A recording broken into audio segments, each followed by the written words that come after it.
Nick Larsen.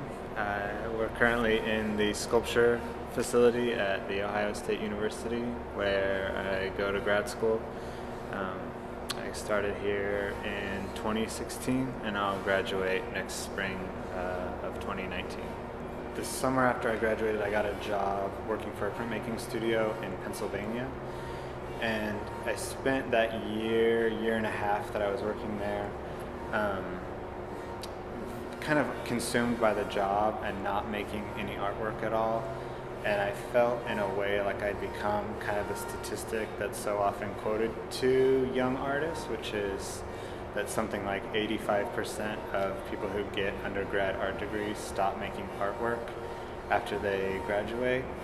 And I certainly felt like I was one of those numbers, and felt like I had taken a job in the arts, quote unquote, but that I was no longer a person that made things.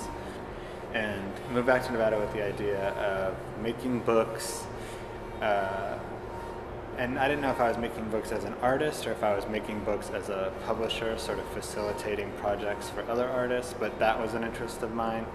But very quickly, after leaving that job, giving myself a little space and a little energy to do things other than work, I found that I did want to make things again.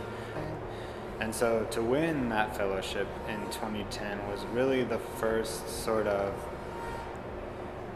like encouragement or a little push that I received as like a working artist outside of the school environment. It was the first little indication that maybe there was something to what I was doing on my own in my parents' garage that was worth digging into. And